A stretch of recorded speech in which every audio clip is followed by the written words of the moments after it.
This is Rob Morse of the Self-Defense Gun Stories podcast. I'm reminding you that this podcast is one of the many good ones on the Self-Defense Radio Network. Check out the other podcasts at selfdefenseradio.net. Treat every firearm as if it's loaded. Never point a firearm at anything you're not willing to kill or destroy. Keep your finger off the trigger until you are on target and ready to fire. Always be sure of your target and what lies beyond it. Hi, and welcome to the Polite Society podcast, powered by the Firearms Policy Coalition. This one's being recorded on Monday, June the 11th, 2018. I'm Paul Lathrop. I'm Rob Morse. On tonight's show, we'll talk with Mark McYoung and Jenna Meek about their new book, What You Don't Know Can Kill You. I'm John Richardson, and we'll talk about the Broward County Sheriff's Captain removed from office. I'm Tracy Thronberg, and tonight we'll talk with James Kaleda about his new podcast, Out of Order. I'm Gary Doherty, and we actually have a DGU involving a teacher. So climb aboard. Strap in. And hang on. Episode 451 of the Polite Society podcast starts right now.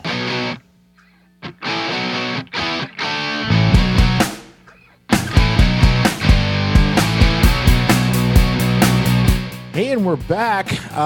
We're amazingly to me, this is the fourth week in a row we've kept a regular recording schedule. Rob, what's been up with you for the past week, man? An hour and a half ago, I got back from a 2-day training course. It's up in Camden, Tennessee. I live down in Louisiana, so it's been a long day. This is their beginning pistol course. Bill Frady and I went up to take it. It was with James Yeager at his shop. The emphasis is on mindset. There's plenty of shooting, plenty of live fire, but most people involved in self-defense, if they haven't studied it enough, act either too little or too little, too late, or too much too soon. So it's for all the time the gun is in your hand, the emphasis, I'll say, is on mindset. I think it's about as good as a 2-day course can be. Let me ask this, Rob. Do you feel like I do that even if you take a beginner level course as somewhat more than a beginner level shooter, if you take a new course, you learn something every time? Oh, absolutely. And that's why I really, really enjoy it. I want to learn how they present the material. And absolutely, there are so many different approaches to what a, quote, beginner needs to know. For example, no criticism of the instructors on this podcast, but I went through 2 days and nobody talked about isosceles versus Weaver versus Chapman, because it didn't come up. It wasn't necessary for what they needed to know. As the guy says, if you've got time to worry about that, we're probably talking about a different flavor of gunfight than I'm here to train you to work on. So, yeah. One thing that was fun, there are a couple other courses that have got me, from standing to one knee to sitting. I'd never shot from supine, where you're shooting between your legs. Mm-hmm. And you go, I understand you can't move very much down there. Wow, that's stable. Yeah, if somebody said, Rob, do this 60-yard shot, I'm going, here, drop that backpack down. I think I want to get on my back to do that.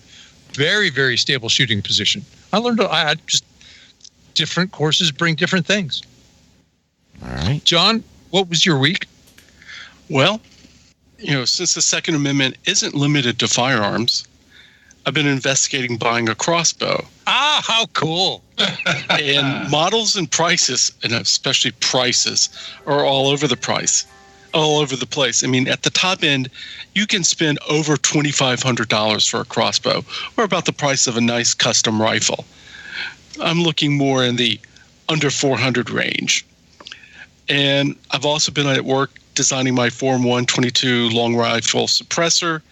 I've been thinking about doing this and that. Well, I finally picked up a shot press yesterday at Harbor Freight so I can form my freeze plugs as baffles. Since I don't have... Go ahead. Is this a Mechanics Illustrated version of a suppressor that you're putting together, John? Well, no, there's a lot of forums dealing with Form 1 suppressors, and freeze plugs on the bottom end are pretty easy to do. Mm-hmm. Mm-hmm. You just drill a little hole, you make them, well, you make the hole big enough, of course, and then you just press it using a socket and I think an old piece of from a lathe, the end from a lathe, and you get the shape right, and you stuff it in an aluminum tube or steel or whatever, and if you do it right, it works. Okay. And Sounds like you're having fun. I am. Oh, very cool. Oh, by the way, John, is this good for a single manufactured item, or can you say, "Oh, I don't like that one, throw it away, make yourself a new one"? Or It's for one. Okay. Yeah. So whatever it is you serialize on this, you want to be able to transfer it to the next one you make too, right? Once you've put it together, if it falls apart, I cannot repair it by law. I have to send it to somebody who has a special occupations FFL to fix it for me. Crazy. It's like I blow up the tube, I'm out the $200 plus whatever. Wow. I feel so much safer now that the government is protecting me. Yeah. Said no one ever. Right. Said no one ever. Without being sarcastic. I'm here from the government. I'm here to help you. Yes. Gary? So Rob brought up a point. Now I'm curious because now I'm not even allowed to look at suppressors on websites in Illinois. So are you allowed to? Hey guys, he said it, but he slurred his words. So don't go get him arrested. Rob said serialized. Do you have to etch a serial number into it and include that in your Form 1, or how does that all work? I had to give, on my Form 1, I had to give them a serial number and the name of my truss, and I will have to have somebody laser engrave it or somehow get it on the tube itself. Okay. That is a requirement. So, technically, if it fell apart, you could just reuse the serial number. Technically, but not legally. Okay. Oh, Yeah. Okay. Interesting. It's all fascinating. Like I said, we're not even allowed to touch them. So, Yeah. never learned that aspect of firearms because, like I said, it's so far outside of my reach. Why bother for me? I just can't have them, can't look at them, can't touch them. So, Gary, what's been going on in your world the last week, man? Private classes. Got a couple scheduled coming up in the next couple of weeks. Got another one trying. It's good and bad. Private classes are great because it's usually a group of people that know each other and are typically in the same skill range. They go shoot together, something like that, or they're all beginners. The hard part is I let them run their own schedule. So I've got a class that has had the first 8 hours a month ago, and they haven't figured out how to get the timing together so they all could make the second 8 hours at the same time. So that makes it a little bit tough, but I think they appreciate the flexibility that it offers them. Harassing our governor, we've got 3 bad gun bills right now sitting on his desk. Been begging him to veto that stuff. And I'm sure I've mentioned it in the past. My Republican, not a friend of gun owners, state senator has decided not to run for office. Yay! Oh, yeah. Can I say that out loud? Exactly. Yeah, you can say rhino out loud. And of course, this was done in a very selfish manner. They just got us out of session at the end of May, and the announcement just came out a couple of days ago. Now, we're already past the primary, so this could have been announced 6 months ago, 4 months ago, and somebody could have been in the primary and started campaigning and getting their name out there and everything like that. they say they're leaving to investigate greener pastures or other pastures, other jobs, other opportunities, whatever.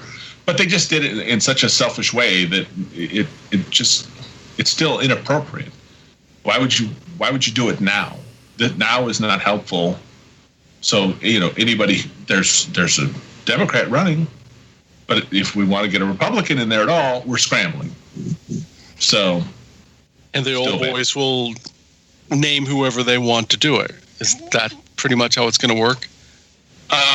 Well, the party will certainly decide on somebody, but they still have to get to 500 signatures, meaning technically it's 500, but you really need 1,000 because here it's worth it for Madigan to hire a lawyer. I mean, indirectly, it never has his fingerprints on it, but we all know where it's coming from, kind of thing. For him to hire a lawyer to challenge the signatures, whether they have any evidence or not, because then they go through it with a fine-tooth comb, and if they find some address they didn't print it out neatly enough, blah, blah, blah, they're going to delete a bunch of signatures. So you have to have 500, but it's best to have 1,000. You know what I mean? Just because you're going to get challenged. And so it's just, like I said, it's a pain in the butt. They'll have a special limitation, and they'll give them probably 2 weeks to gather the signatures, and it's just not how it's done. So, like I said, inappropriate. Gotcha. So, that's all I got. All right. Tracy, you're coming up this way to cool off, huh, Trace? The MAG 180 starts 13 days from today. I will be traveling to Wisconsin to attend it. The class hadn't been taught in 11 years. I have to shoot Maz's quad speed qualification, which I will shoot with my STI Trojan. Our own Rachel Malone will be at the 180. She's going to work as a range officer there. Our own Dr. John Edine will be taking the class as well. I will see him this Sunday, and I'll be picking up his gear to take up to class because he gets to fly while I drive. So stay tuned to future podcast episodes for my AAR on the 180, and everybody wish me luck. I do wish you luck. I sincerely hope that 100-year-old design of your firearm lasts the whole course without failing. Oh.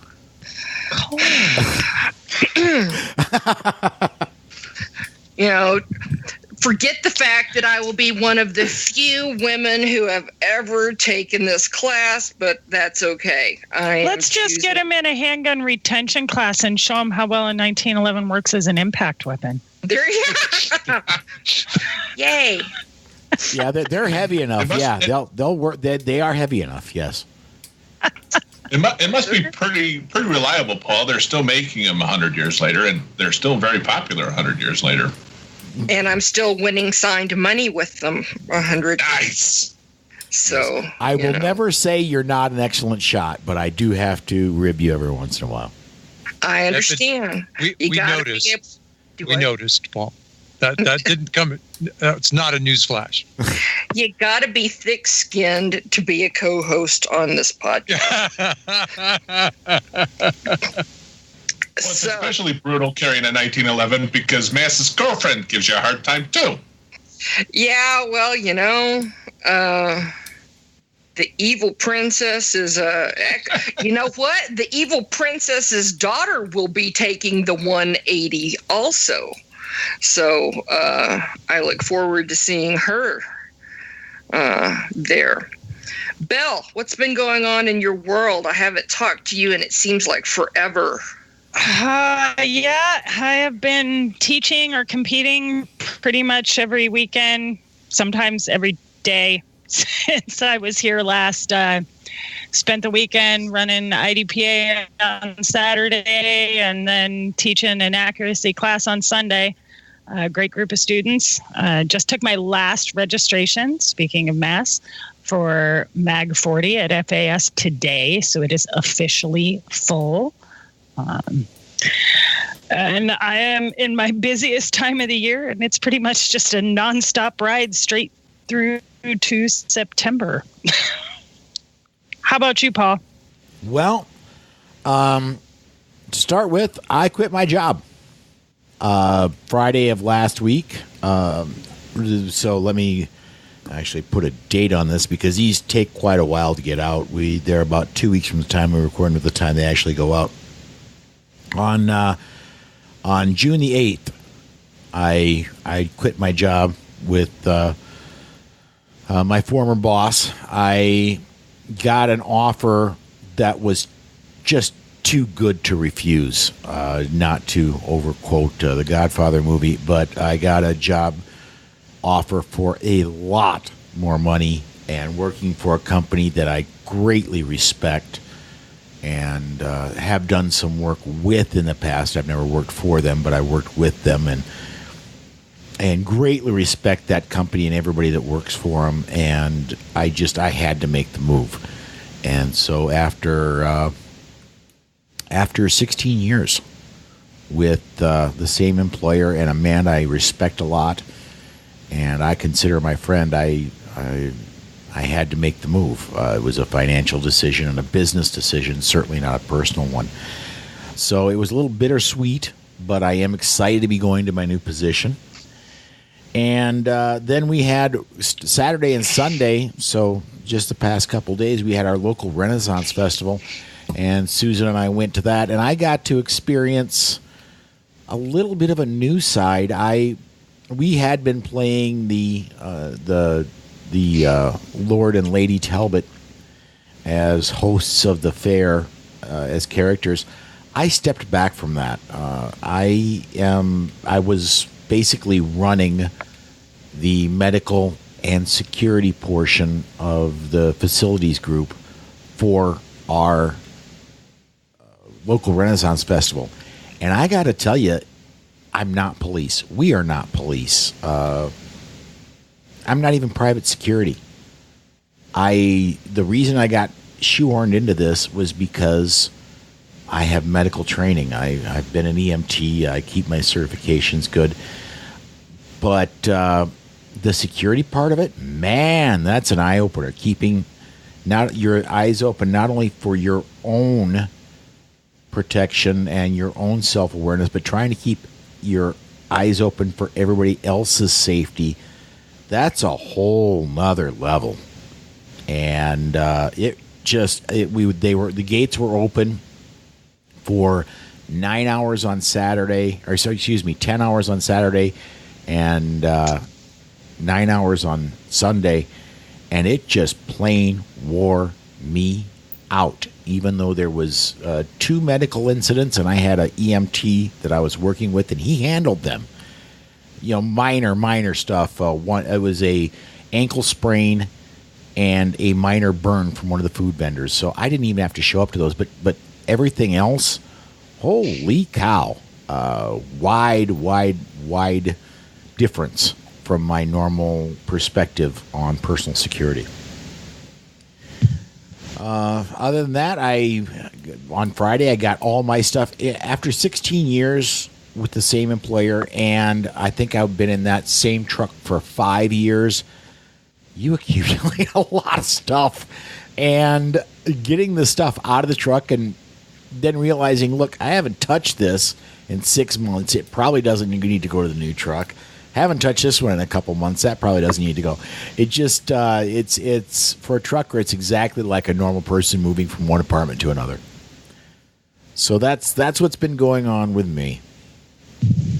Let's go ahead and talk about upcoming classes. How are we doing on that active shooter and addiction course we're going to be doing out at the Firearms Academy of Seattle? We still have 4 spots left. There are 4 people out there that are dragging their feet. Oh, no. That need to just go ahead and get signed up. You mean we are taking longer to sell out than Masada Yub did? Unfortunately, that is the news that I have to deliver. Wow. We do have a lot of big stuff going on at FAS this year. Our normal curriculum is going on as usual, but additionally this year, we have, of course, the Polite Society Active Shooter, July 24th and 26th. We're also hosting the first Northwest TACCon, July 27th through 29th. I believe there is less than a handful of spots available for that still, if there are any at all. We also have the Washington State IDPA Championship, August 11th and 12th. That one is also down to just a handful of spots. And Gunsight, as we were talking about earlier, is doing a satellite class here at FAS for the third year in a row. They're doing a 150 on August 17th through the 19th. And all of those mentioned classes are either detailed or available for registration on our website. TACCon and the IDPA Championship, there's a little bit different procedure there, but there is more information available on the FAS website. That's firearmsacademy.com. Or you can just call and talk to me at 360-978-6100, 924 Pacific time. All righty. Anybody else? Gary, do you have any public classes you got coming up you want to talk about? They're on my website. Nothing major coming up. Just concealed carry classes. End of the year, we'll start doing concealed carry renewals. We're almost 4 years in, and they're good for 5 years, so we'll start doing that. Okay. So the website to check for that? FirearmSafetyInstitute.com. Very cool. Before we take off to break, we do have patches available, John. We do. We still have some Polite Society podcast patches left. They're $10 for one or $18 for two, with all the proceeds going to the Second Amendment Foundation. Alan Gottlieb was on Tom Gresham's show this weekend. He made the point that the gun control groups have more staffers than all the gun rights groups combined.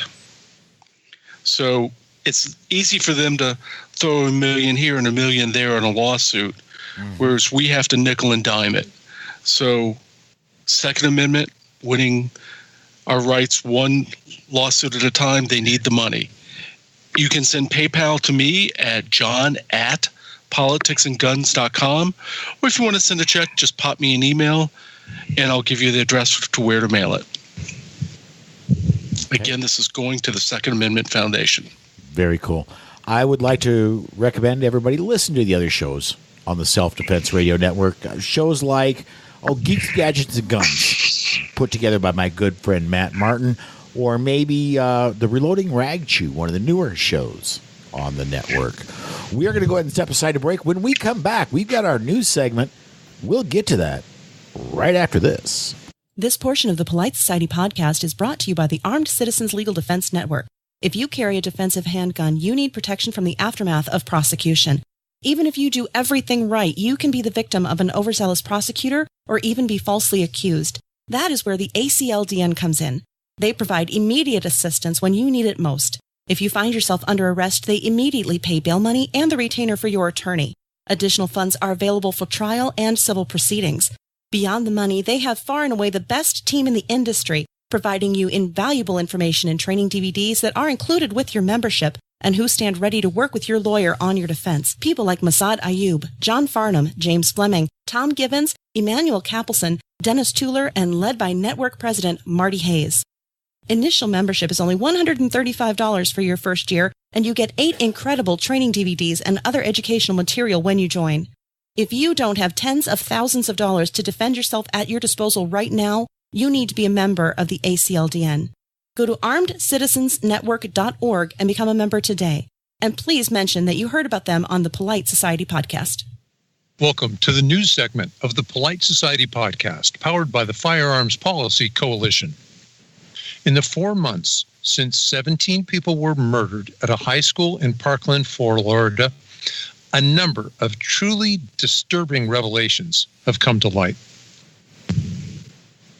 Let's look at the perpetrator first. It's been shown that he was known as disturbed and also a disciplinary problem for the schools and local law enforcement officials.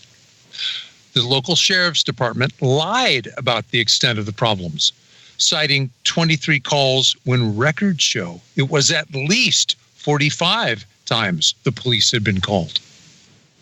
These calls started when the murderer was only 9 years old. He'd been reported twice to the FBI. However, a progressive discipline policy had prevented legal action from being taken against him, and that in turn preserved the school's stellar disciplinary record. Then there was the school resource officer who chose to stay outside the school instead of entering the school to confront the murderer, and the officer who subsequently resigned amidst an outcry for his prosecution.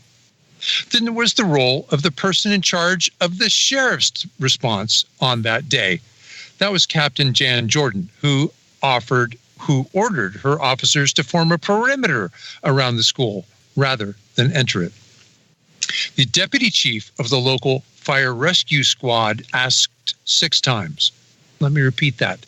6 times for permission to enter the school. And each time, Captain Jordan said no. She even continued to decline permission after the murderer had been arrested.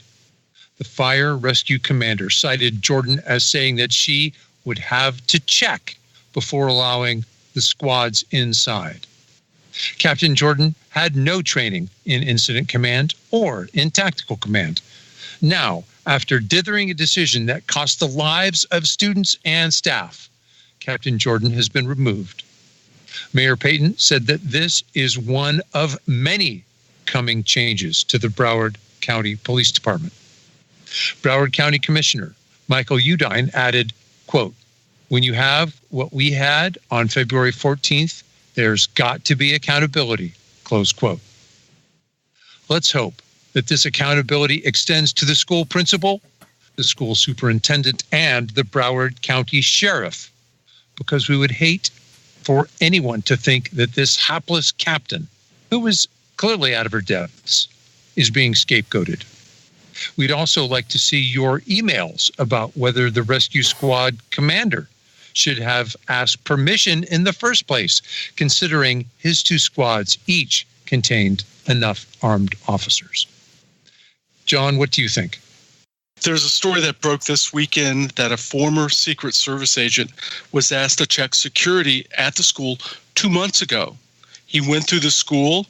He put Post-it notes where they just walked through the school, put Post-it notes up where there would be problems. Then he went back and made many recommendations. He did it with a teacher, a principal, I think the principal and others. Nothing was done. Nothing. You know, it's interesting we talk about a lot of these scapegoats getting fired, removed, disciplined, whatever. And nobody's talking about the person in charge, the sheriff. He has just slithered off into the shadows, and we all forgot about how he was bloviating about how great his officers were and how they had handled everything and done everything right. And so if we don't actually hold his feet to the fire, then nothing's going to be fixed. A couple of scapegoats are going to get fired, and that'll be the end of it. And I really sad to see that they're letting him slide like this. The other interesting thing is we've known since Columbine that the proper response to an active killer in a school is go in immediately. And yet we're still seeing situations like this where they're not. That should be disciplinary action against the sheriff right there alone.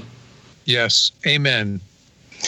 Yes, but when you are a lion, you do not have to respond to lambs. Isn't that what he said? I missed that, but it sounds like some of the BS that he was spewing. The other thing is that we did National Trainer Teacher Day, 3 weeks ago, and I've been through the Alice training. I know Rob's been through the FASTER. I sat through the NRA School Shield at the NRA convention. It's not like there isn't an answer out there. That's three right there that I've investigated. All ascribe to the exact same theory. They're different. Some involve arming teachers, some don't, but they all are a plan. And yet here we are, everybody's screaming for us to do something, and there's these options out there, and a lot of schools, fortunately some schools are, but a lot of schools are doing nothing. What's happening, Rob? We can fix this. Here's what I would suggest our listeners do. Go to your local school board meeting, bring your cell phone, and say, I'm going to ask a question and I'm going to record the answer, because that way there won't be any confusion. When was your last school safety audit? How many items did you get for correction? How many remain open? Because those are answers that any person on the school board should be able to tell you like that. And then go put your impression of that meeting on social media. If you thought they were forthcoming, let the world know. If you thought they were hiding something, let the world know. John, do you have another comment? No, let me jump on, John, let me jump on what Rob said first before you come back. And let me just point out a couple of things about going to these meetings. If you don't believe me, check out the Open Meetings Act. You have every right to record video and audio those meetings. You have every right to speak at those meetings. You're not required to identify yourself to do either of those. That's law.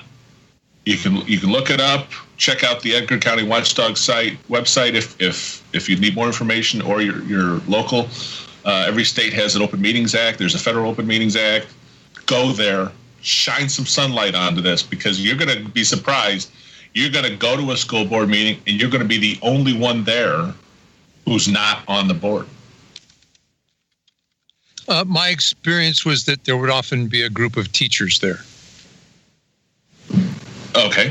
In Illinois, you will find even less. Even less than that. Okay. As a matter of fact, the county board met, and the head of the board called a bunch of board. He didn't want to talk about a couple of topics, so he called a bunch of board members and told them not to show up. So they didn't have a quorum. No quorum. Because he didn't want to talk, and there was a bunch of citizens there that had things to say. So I mean, that's the kind of stuff they'll pull. I'm sorry. All right, Belle, I think you got the next story, right? I do. The Illinois gun rights group Guns Save Lives has once again exploited the actions of anti-gunners to promote safe and responsible gun handling. Once again, this shrewd and focused group of dedicated Second Amendment activists has used money it's garnered from turning in junk guns to Chicago gun buybacks to send young people to an NRA summer shooting camp. Previous events have been in 2007 and 2012. 6 years ago, Guns Saves Lives gave their first black eye to Mayor Emanuel by harvesting $6,000 from the buyback and using it to send kids to the NRA summer camp. As a consequence, the city ended its buyback program, and the leader of Guns Save Lives was banned from ever taking part in it once again. But I wonder how you do that. I was wondering the same thing. But just a few days ago, Gun Saves Lives was back with a vengeance to take advantage of the $100 per gun, no questions asked event, turning in guns that were old, broken, rusty, and looked like they were dated from the Prohibition era. The group was not able to sell back all 60 of the guns they'd offered, but did pretty well. Listeners, what do you think of this idea, and could you run it in your area? You absolutely could. And yes, they are Chicago is so mad at these guys. I didn't mention it because it's tomorrow, but I'm having the president of Gun Saves Lives at my ISRA meeting tomorrow, and he's going to give us a little talk. But yes, and so it's him personally that they've identified, but other members of the group were still able to sell guns. So they're working around it. It's just not allowed to go anymore. So, and it's fabulous. I love those guys. So if it's $100, no questions asked, wouldn't you think no questions asked would include who are you? Yeah. I was wondering how you could ban somebody from a no questions asked event, but apparently John Brock down there figured out how. Wow. Yeah, and if you're not familiar with Gun Saves Live, they're Central Illinois gun group, and what they do down there is put up Burma shave type signs. Mm-hmm. So it's every 50 yards they'll have 5 or 6 signs in a row with a cute little pro gun rights slogan, and then the last one's their website. But it's a neat little group. I'm looking forward to the talk tomorrow. And they are all over the place. Those signs are in Illinois, honestly, and they bled into Indiana. They bled a little bit into Iowa. And I don't know if that's Gun Saves Lives that does it themselves, but you see them all in the Illinois area. They are all over the place. So I think we kicked that one around. John, you've got the next one. Listeners, do the parents of these whiny little babies know that they've escaped their cots and cribs? Is there some definition of child abuse that encompasses allowing your children to be exploited for political ends? We'd like to know what you think, because we are bemused by the coming Parkland Survivors Summer Tour.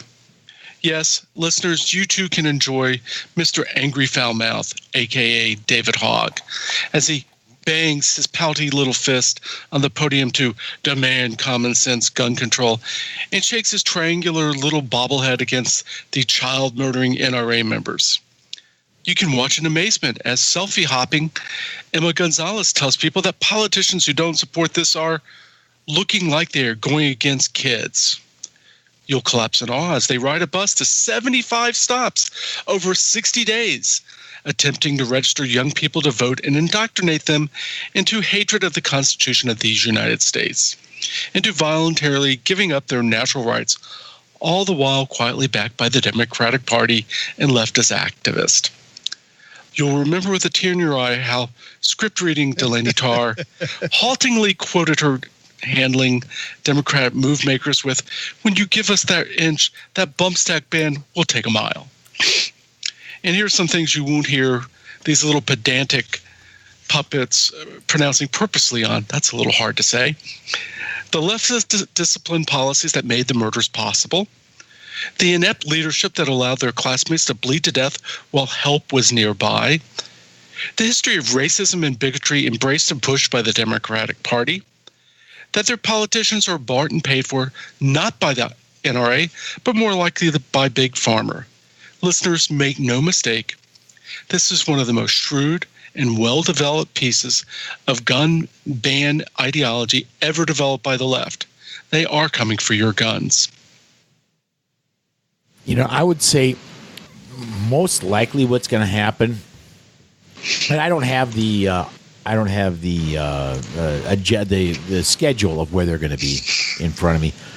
But I would imagine that in most of the places they're going to be going, there's going to be a counter-protest, and I would bet you the counter-protest is going to be probably a good size bigger than what they're able to come up with.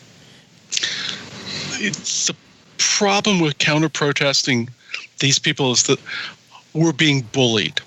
And you know that's what they're going to say. Anybody who counter-protest, these pure little angels.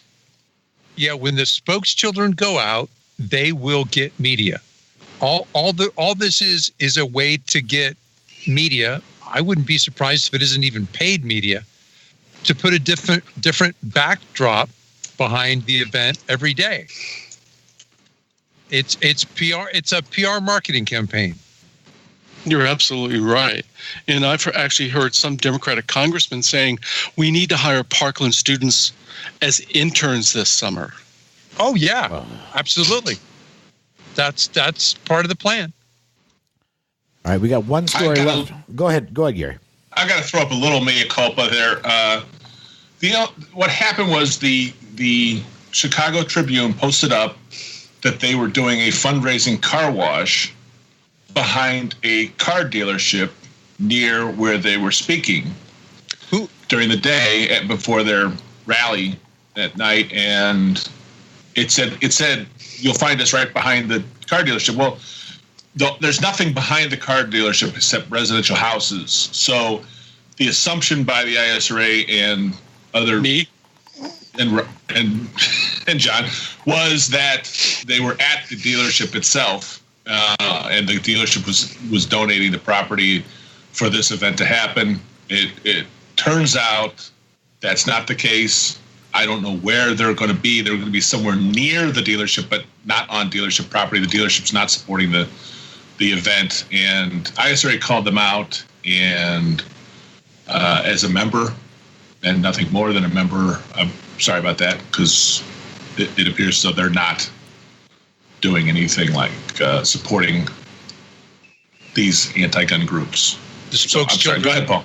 Spokes-children. Thank you. Paul? Well, I was just we're actually long on the segment already, but there is one more news story I want to get to, and that one of the most insidious new tactics of the anti-gunners is the so-called red flag or extreme protection laws being signed onto books all over the country. Most recently, New Jersey joined the tide. The Massachusetts Senate passed a bill. New York Governor Cuomo called to widen the list of people who can rain down gun confiscation terror on otherwise law-abiding citizens. So what are these bills and laws about? Well, at their core, they allow a range of people, teachers, neighbors, family members, marriage counselors, doctors, psychologists, and so on, to call the police if they believe that someone who owns firearms is a risk to themselves or others. The police are then obliged to visit and temporarily confiscate the firearms. The burden of proof and expense then falls on the gun owner to prove that they are not, in fact, a risk. Many of the laws, such as that about to be signed in New Jersey, explicitly involve our ex parte decisions. That is, the target of the action is unaware that the accusation has been brought until the confiscation is enacted. Many, also including New Jersey, do not allow for action against those who would use this law mischievously or maliciously by launching a baseless attack on, say, a neighbor for petty or vengeful reasons. Many of these bills and laws allow, quote, current and former romantic partners, end quote, to launch the attacks. The one in Massachusetts allows suspension of gun rights for up to a year. Law enforcement agencies are not required to return seized guns after the order expires. These bills and laws should scare you a lot. They empower people you don't know to hold a hearing in your absence that may strip you of your Second Amendment rights forever. This concept is a huge strategic win for anti-gunners. Imagine your ex-partner decides to do the dirty on you. Imagine your kid's teacher is anti-gun and is worried about little John or Jane. Imagine your neighbor gets annoyed when you run your lawnmower. The possibilities are endless. Listeners, they are coming for your guns. Rob, what do you think, man? 40% of these orders are overturned on the first time the victim gets a chance to reply in court.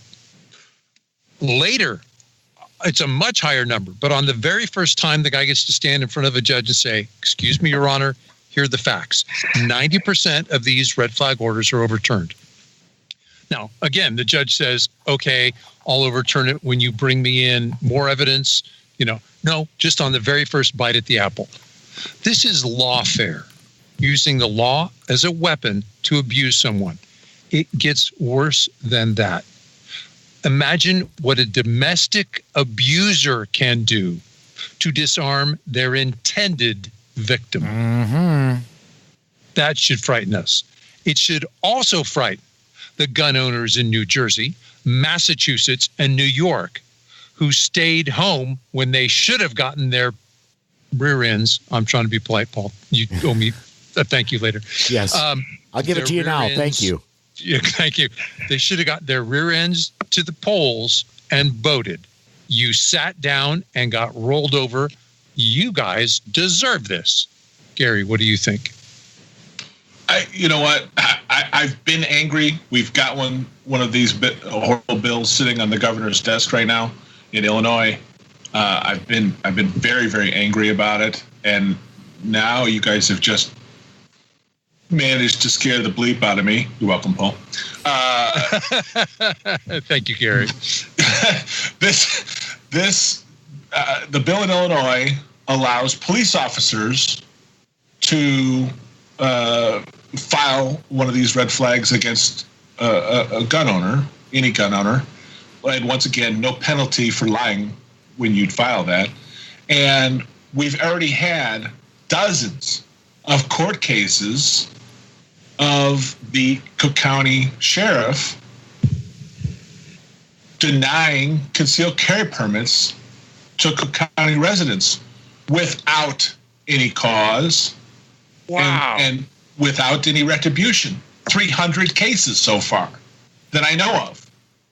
So I can't see that him suddenly not taking advantage of this law as well to the law-abiding Cook County residents that he doesn't like because they own guns. It's disgusting.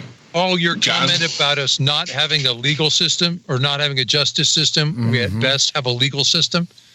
Yeah, I just paste that one in here again, will you? Wow. We're not live on Facebook anymore, but when we were, Brandon Whitney had a comment that I think is very relevant right here.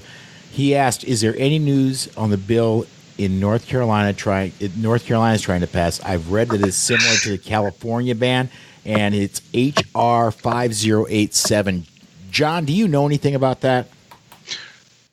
Basically, there's a couple laws that are being proposed. I don't think they'll go anywhere because the Republicans have a supermajority, and they're not going to pass any gun bill. Period. Good, bad, or indifferent right now. That bill was proposed by Representative Marsha Morey, who grew up in Illinois. Was a former judge, got appointed to this North Carolina House of Representatives, is filling a seat from a guy that either retired or died or something like that. Ardent gun controller. And then there's another bill where they're trying to impose the essentially California handgun roster on North Carolina for safety reasons. That'll go nowhere either. So I wouldn't worry too much, but you just never know, especially the way Republicans have caved on red flag bills. And basically, as Sean Sorrentino has said to me many a time, if the person is so dangerous that you have to take their guns, why are they doing loose? Why haven't you arrested them or put them under psychiatric evaluation? Mm-hmm. Well, and you know the answer is because they haven't committed a crime. They just want to take their guns. Yeah. By any way they can. Yep. All right, folks, we are way long on break, so we're going to go ahead and step aside here. When we come back, we've got our interviews. First interview is with James Kaleda. He's got a brand new podcast out called Out of Order with James Kaleda. And then we have our interview with Jenna Meek and Mark McYoung. They have a new book out, What You Don't Know Can Kill You, How Most Self-Defense Training Will Put You into Prison or the Ground. We'll be back with those interviews right after this. We've got a new sponsor for the show. Yay! Yay! We recently have been in touch with the folks over at ammo.com, and they've agreed to come on and sponsor the show, and I want to thank them for doing that. Ammo.com is more than just a place where you can go online and get ammo. They donate a portion of their profits to pro-gun organizations, places like the NRA, the Second Amendment Foundation, and CalGuns gets some donations from them. A portion of every ammo sale goes to help pro-gun rights organizations. I checked out the list of places they donate to, and every single one of the places they donate to is a place where I myself would and sometimes have donated money to help along. You're not going to find the National Association of Gun Rights on the list of places where they donate money to. Good. They donate to very legitimate organizations that are getting stuff done. Now, is that a good reason to go buy from them? Yes, it is. However, I'd be lying if I said they don't have good ammo prices anyway, and they do. And if you're a Polite Society podcast listener, go click the link in our show notes. When you go, your first order there of $200 or more, they're going to give you $15 off just for our listeners. So make sure you go check the link in our show notes, click that, go on through to ammo.com and order from them, and you'll get a good deal, and you'll be helping out some fantastic pro-rights organizations. And welcome back to the interview segment of the Polite Society podcast, powered by the Firearms Policy Coalition. Joining us today is James Kaleda. James is the guy behind a brand new podcast, just started out here a few weeks ago. The name of the podcast is Out of Order with James Kaleda. James, thanks for joining us on the show today, man. My pleasure. Thanks for having me. So let's get off. Can you, right off the start, Out of Order with James Kaleda, for those that may not know you and your story, that's kind of a unique name. Can you tell us how you came up with the name for your show? Sure. So about 5 years ago, I was testifying against some new gun control laws in Trenton, New Jersey. And, it was a packed house. There was about 400 pro-gun people there testifying against the bills and 4 anti-gunners. And they gave each of us, well, not each of us, most of us didn't get to speak, but they restricted us to 2 minutes. And, when it was my turn to get up there and speak, I going through my condensed 2-minute version of all my objections, and they stopped me about halfway through and they said, "You're out of order."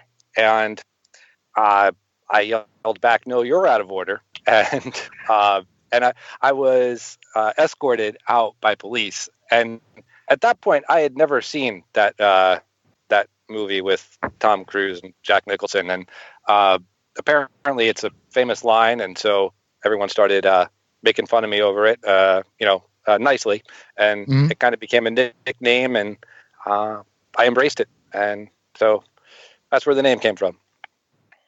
Okay, well, very cool. I was honored to be one of the first guests that you asked to be on your show, but you've actually had some heavy hitters on besides me. Who else has been on your show recently?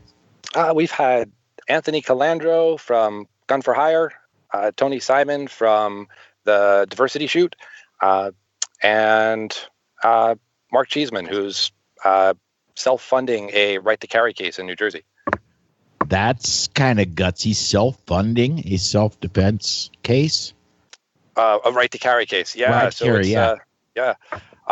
And, he's got a GoFundMe page, and, you'll find that on the show notes page for the podcast. But, yeah, it's, what tends to happen in New Jersey is you'll file for right to carry or for your carry permit. You'll be denied, and you'll keep appealing. And if it looks like the Supreme Court is going to take your case, they'll issue you your permit just to keep it from getting to the Supreme Court.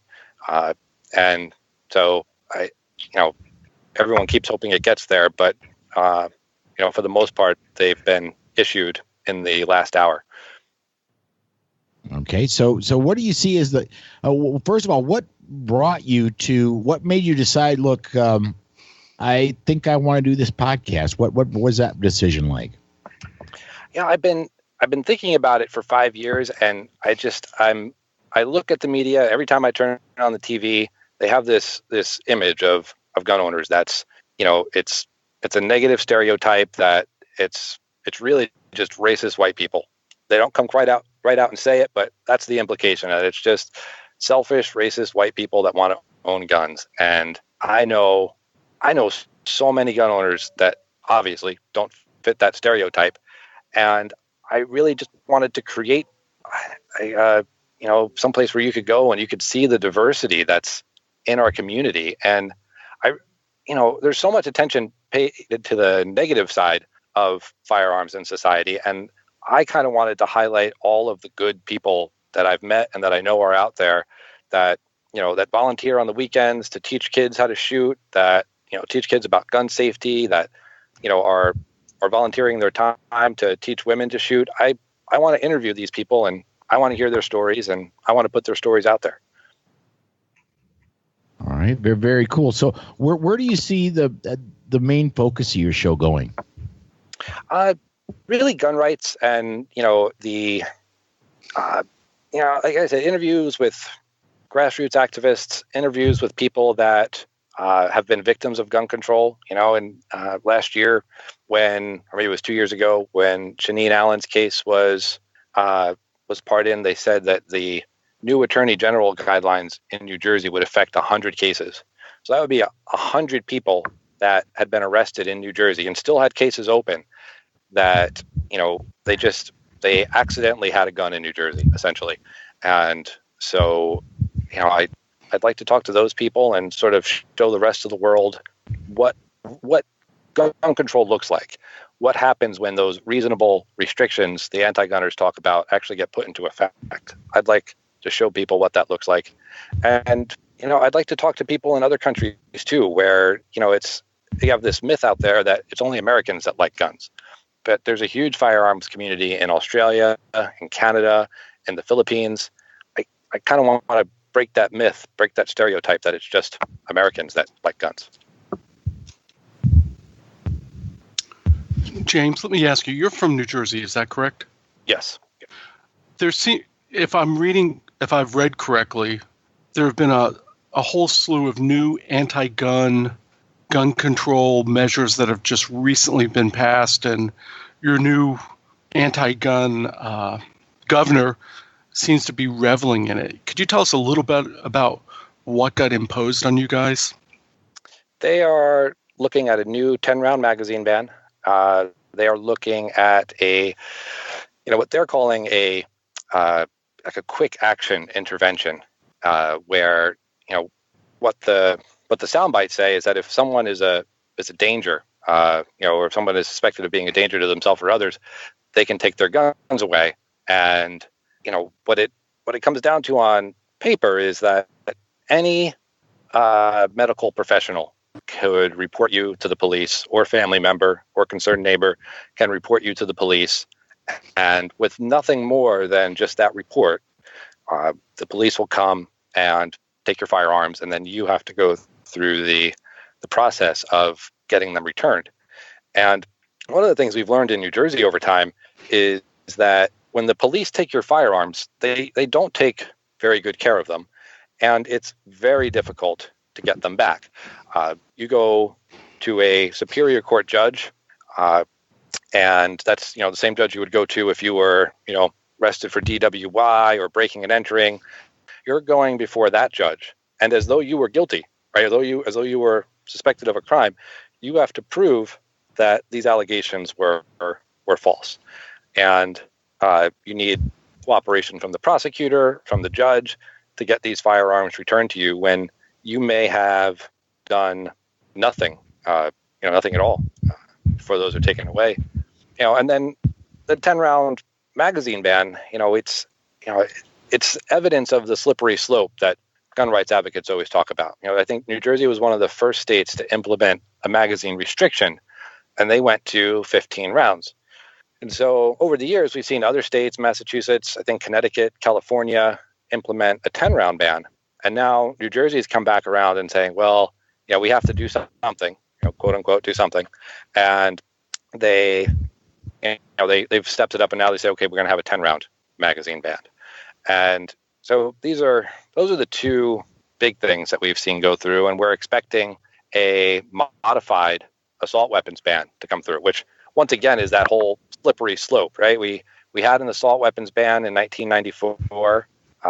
It was challenged in federal court, somewhat overturned, somewhat upheld, and now they're coming back 20 years later and saying, wait, even though we said we weren't going to ban guns, even though we just said there was just these few guns we needed to take off the market, now we're expanding that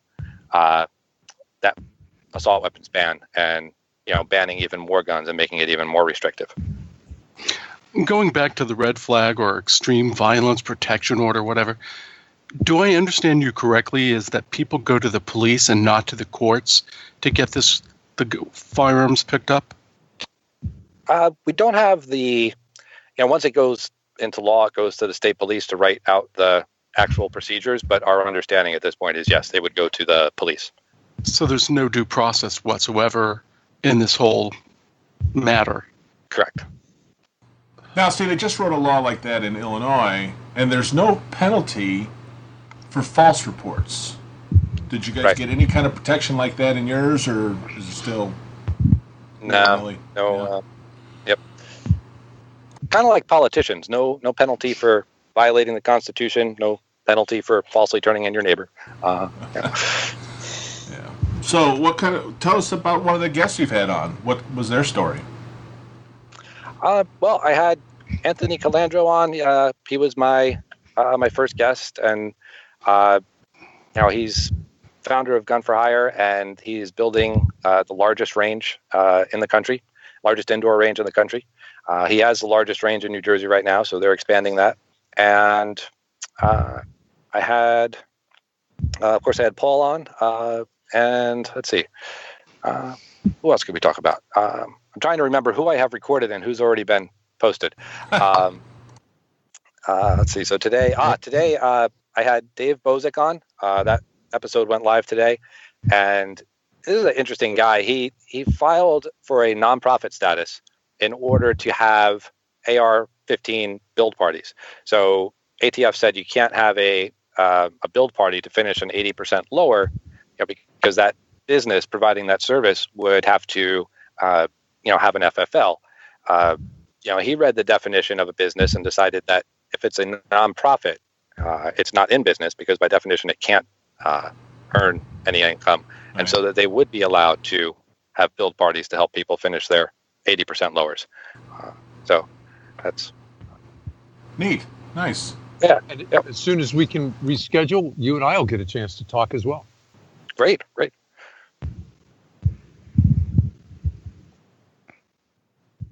So you've said you've done some recording, but you haven't released yet. What have you got upcoming, man? So upcoming, we have Sherry Spivak from Second Amendment Women. She started an organization in New Jersey. She's taught over 400 women how to shoot, and she's really passionate about getting people to just take their first shots. They want to. She doesn't do a lot of advanced training, but she's really passionate about getting people to come in and just put the firearm in the hands for the first time, take that fear away. And it's really, really helpful for, broadening that market. And in most of the country, about half of the households own firearms. In New Jersey, about 12% of the households own firearms. So every person you bring in and you put the firearm in their hands, that's one more person on our side. That's one more person that's going to have to go to their police station and realize how burdensome New Jersey's firearm application process is, and realize that, in New Jersey, it's the burden of proof is on you. Anyone who has a firearm in their possession is guilty until proven innocent. And, it's, even if you have the permit, even if you have the firearms ID card, even if you're just going from your house to the range, the burden of proof is on you to prove that that's the case, and you're facing criminal charges until you can. So it's really helpful to keep expanding the number of firearms owners the way she does, and she does an excellent job. And then also have David Rosenthal. He was the vice president of Coalition of New Jersey Firearms Owners. We talked about what gun control was like over the years and the incrementalism that's occurred. How they went from 1960s where you could get a firearm in the mail to you have to have a firearms ID card to you need a pistol permit to, and even just really paradigm changes. Both he and I remember being able to bring firearms to school during hunting season. When he was growing up, you could bring him into class and leave him in the locker. When I was growing up, you had to bring it to the office and leave it with the principal. And, just recently, there was a student in Lacey Township, New Jersey, had a photograph taken at the shooting range, and they suspended him from school and kicked him out of his AP classes just for having a photo on social media that he took at the shooting range. So to go from, in the 1960s, it's okay to bring a gun to class, to 1990s, it's okay to bring a gun to school, but you got to leave it in the office, to, 2018, where we better not even hear about you holding a firearm or we're going to kick you out of school. And it's amazing that you're doing a private legal activity and you can be punished in a state school that you're required by the state to attend. Right. A non-voluntary activity. Yeah. Well, the fact that it varies so much from place to place too is just dramatic. I post videos of my son shooting IDPA regularly, and he gets accolades from teachers. Oh, that's refreshing. Yeah. I'm glad that still exists somewhere. Not in New Jersey. No, just in a podunk conservative county in Washington State. I came from a training class. There was a guy at the class from New Jersey, and everybody else is looking at him going, I believe all the things you say. I just don't understand why you're there. Right. Well, and that's the thing too. A lot of people do leave, but a lot of people, I remember in fourth grade, I asked, a question that kind of shocked the teacher and got the rest of my classmates annoyed at me. I said, why didn't the Jews just leave Germany? They had to see this was coming. There you right? go. Yeah. And, but here you are in New Jersey, your income is there. You have a $500,000 2-bedroom house that, you got to pay a mortgage on. You have all of these family ties that keep you there. And, you weigh those things. And a lot of people who feel really passionate about their right to self-defense do leave, and they go through the sacrifice of, well, I may make less money, or I may have to find a new job, or, I have to sell this house at a loss, but I don't care, I'm leaving. And that actually helps the left because, you kind of look at, well, how do they get, these politicians elected? How do they get these laws passed? Well, the guy who really cared about firearms in 1967, when that firearms ID card was passed, he moved. And the guy he's not there to vote anymore. Right. Yeah. And, and that keeps happening. And we kind of go through what I can't document this, but what I suspect is a cycle of activism in New Jersey where, people are indifferent to firearms one way or the other, and then they decide they want to go hunting or they want to go shooting. They try and buy a firearm, they get outraged and they're like, well, I guess it's my fault. I never joined the NRA. So they get out their checkbook, they send $25 in, and they figure, okay, by lunchtime, it should be fixed. And, then they realize it's going to take more than an NRA membership. So they're like, well, I should probably call my politician because probably, he promised to uphold the Constitution. So no one probably ever told him. So they pick up the phone, they call, and they get the same runaround that we've all gotten. Then they join the Facebook groups. They get really active in the community trying to, change the firearm laws. Eventually, they become an active member of the 2A community in New Jersey, or they move. But a lot of times they move, and that's like a 2-year cycle where they're like, oh my God, I can't believe this is true. I'm going to try and make changes. Wow, realistically, this isn't going to change in my lifetime. Okay, I'm leaving. And so, it's hard to maintain, an active resistance to these laws when the obvious choice, if this is the most important thing to you in your lifetime, is to move, because we looked at the duration of Supreme Court cases from the time a law is passed to the time it gets to the Supreme Court might be 20 or 30 years, and that's a lifetime. Well, I hate to do this, but we've already burned up pretty much most of a segment here. We've only got about a minute left.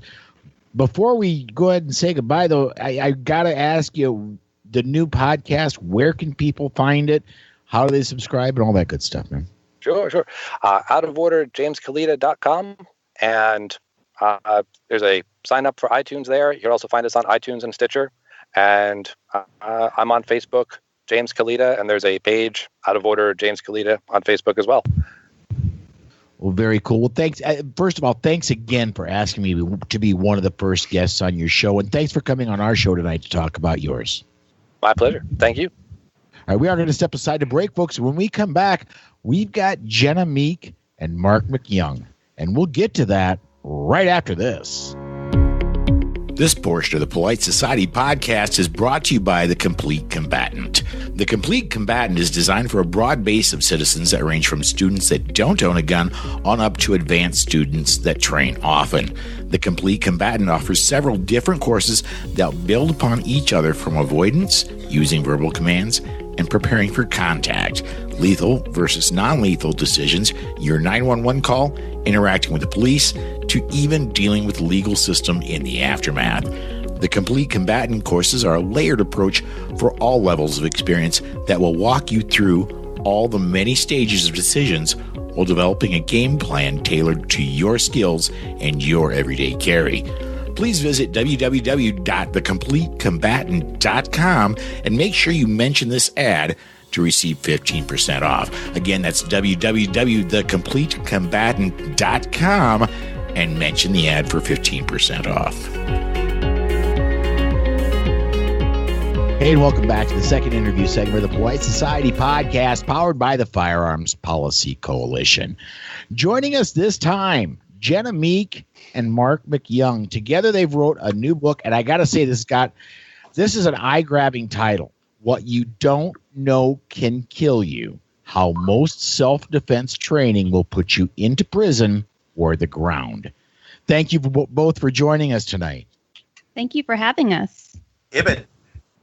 So I'm going to go ahead and jump right in, and either one of you can answer this, but I want to read one paragraph right out of the introduction to your book. And this is starting off with: stripped of their veneers, martial arts and firearms training teach you how to harm another person, but society and the legal system have some definite opinions about you doing that. There's enough instruction out there on the physical parts of self-defense, so we're not going to spend much time on it. There's a lot of instruction on how, so we'll spend most of our time on when and how much. That keyed off to me right away the whole tone of your book, and that is going from what I've been able to, and I have not been able to totally read everything. I've been extremely busy the last week, but I have got a lot of reading in it. The idea behind your book is not so much how to pull the trigger, but when to pull the trigger and how to stay out of jail or out of the ground if you have to. Yeah, that's a good summation. And Jenna, do you want to handle the when part? So basically, anytime you're walking the streets with deadly force on your hip, right? We have to know when it's appropriate to use that force. So we do talk about that. What the armed civilian can expect. It's not just for shooting, though, because we do also talk to the martial artists on knowing when it's appropriate for them to act as well. That's assault, throwing a punch, throwing a kick can all get you into trouble. So we spend some time onto how to read a violent situation and understand what's unfolding and knowing, again, when it's appropriate to act. Okay, and as for the how to stay out, I don't know how much you people know about my past, but I used to play for the other team. Basically, I grew up in the streets of LA. In the violence that I was involved in, Mr. Police Officer was never our friend, right? And I will tell you the truth that the absolute worst thing you want to see is when the cop is asking what happened, the guy looks at, and cop goes, "Who did this?" And the guy that you just beat up looks you dead in the eye and says, "I don't know." Right? 'Cause you know it's going to come later. Right? So sure. when I switched and I started writing my books back in 1989, I assumed people knew how to get away with crime. Right? Because that's something we learned in high school where I'm from. Then I discovered that most people don't know how to talk to the cops. They don't know how to articulate what happened in a functional way. And oh, by the way, I did change sides long ago. But when you're dealing with the police, they have a job to do, and they have orders that really may not have anything to do with what happened, right? So if they are like mandated that somebody's got to go to jail by a departmental policy, you have to be able to articulate and explain things in such a way that it's not you. Sure. And I want to jump a little bit ahead in the book here, and I'm going to quote right out of your book. This is out of the chapter titled "Courts in your books." In your book, ours is not a justice system. Ours is a legal system. It's about what the laws say and how they are interpreted. This includes how your case applies to the law, not the other way around. Think of the law as a test that your case can be run through to see if it passes. A very brutal test in that once the machine is put into gear, it must run its course. We've said for a long time here on the show, and especially with my experience in Nebraska, that we do not have a justice system. It is a legal system. And I'm wondering, I know when you address it in your book, but I think you both would agree that you need a professional to guide you through that system, and just your average Joe public defender is not necessarily the professional you need. I would say you probably need a team of professionals. Thank you, Jenna. Yes, good answer. But starting with an attorney who understands what self-defense means is absolutely critical. We do talk about this later in the chapter, but most attorneys have very little experience defending an affirmative defense case. Jenna, would you amplify, both Jenna and Mark, if you're a responsible concealed carry holder, you've probably taken classes more advanced than the ones that just issued you your carry permit. If you study it very much, you assume that all lawyers are familiar with the laws you're learning about. Is that accurate or inaccurate? That's not even close to the neighborhood of accuracy. Actually, Jenna, do you have anything to add on to the what you just said? Because there's some really important expansion stuff on the idea of a team. Yeah, go for it. Well, no, I was going to expand in another direction. So do you have anything else to say about the need for a team that will help you? Well, the thing behind having a team. So start with an attorney who understands an affirmative defense, right? You're probably going to need expert witnesses who can speak to what you did and why you acted the way you did and why that action was prudent, and anybody else who can help you, right? So if you have people on your side, organizations on your side that can help you, you're going to be a lot better off than trying to go it alone. Right. All right. Let me springboard off what she said. The other thing that is involved here that a lot of people don't understand is that you have to be able to act within the parameters of self-defense, number one. That takes a lot of training and learning. But you also have to be able to help your attorney defend you. See, so a lot of what you say and your participation in the aftermath it has a serious effect whether or not you go to prison or not.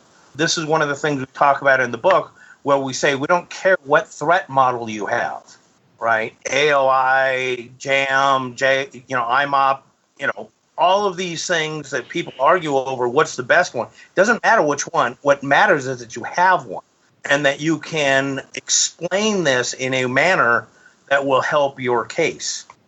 One thing that you've done in your book that I found kind of unique is this poor guy, Tyler. Oh, Tyler.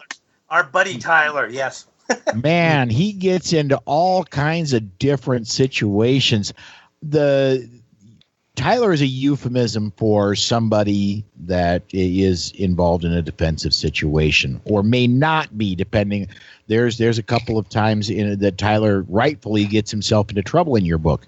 Mm-hmm. But if I could add, were any of these Tyler's real situations that you expounded on? Yes, they were based on several court cases I worked on. They were based on people that I knew that these were the problems that happened.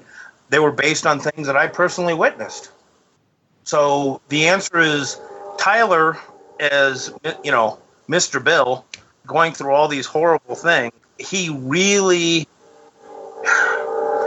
all of these are real, and it is terrifying to see people who promote the attitude of, I'd rather be judged by 12 than carried by 6, and that's the extent of their understanding of the aftermath of violence, right? Because all those cases I've seen. Well, and that's a great saying. I'd rather be judged by 12 than carried by 6. However, those 12 only get to hear what the judge wants them to hear. That's part of it. But more importantly, when I moved to Arizona, I kind of looked around and I said, what do you guys do for entertainment? And they said, oh, well, we got the 3 S's here. We got sud, sex, and sports. And I kind of paused and I said, okay, so you've described Tuesday night. What do you do for fun? Basically, that's a starting point, right? It's not the conclusion. Okay, I'd rather be judged by 12 than carried by 6. Congratulations, that's very helpful. Now, what are you going to do about not getting convicted by those 12? See, so take it beyond just the soundbite, right? And that's one of the things that this book is about. We're trying to explain to people that they don't have to be masters of all these subjects, but they do have to be jacks of all trades. They do have to have a passing knowledge of a large number of things, partly because of the way lawyers and cops doing interviews will try and pick apart self-defense cases. So you have to be able to answer a lot of questions that you really haven't thought about having to answer. I think a big reason they try to pick apart self-defense cases is so much of what they see isn't really self-defense. Right. After Saudi, some other dude did it. Yeah. Self-defense is the most common claim for illegal violence. Right. So it's a lot of that claim. 2 drunk thugs went out, left the bar, got into a fight, and one of them wants to claim, well, he was going to hit me. I mean, that's their version of self-defense when they don't have anything else. That is a lot of it. Mr. Personality 1 and Mr. Personality 2. Is that what you call it? Well, that's what I call it on the air. Okay, because usually it's a little more derogatory. Uh-huh. But yeah, see, a lot of thank you for cleaning it up. I appreciate it. Good. Yes, we clean Thank up. you both. But a lot of times what happens is when we get adrenalized, when we get excited, when we get emotional, our perceptions change and we think we're doing something that we're not. We talked about several real other cases that were real, like Raul Rodriguez, who left his own property to pursue an argument, I believe is how they say down in Texas, right? Where, the second he stepped off his own property, that was no longer self-defense, right? And I mean, there's a lot of mistakes that you can make in, quote, self-defense that will undermine that claim. And then there's stuff that you may think you're right with God, but what you're doing is not self-defense. And there's a big, big difference. I mean, I've seen lots and lots of violence in my life where I've seen people chased down the street, gotten the bejeebers beat out of them. There was that cleanup, by the way. And what happened is when the cops came up, they tried to claim self-defense, right? That's not self-defense. I mean, self-defense is a legal term, right? And once you claim it, and this is where, every time I say this, Marty Hayes from the Armed Citizens Legal Defense Network starts drooling and twitching, but it is a good way to explain it. It's not technically accurate, so any lawyers listening, I apologize right now. But when you claim self-defense, you are admitting to a crime. But you were saying, I had reasons to do this. Okay? The other thing that a lot of people don't understand about self-defense, once again, my apologies to the lawyers, is when you claim self-defense, the burden of proof shifts to you. Mm-hmm.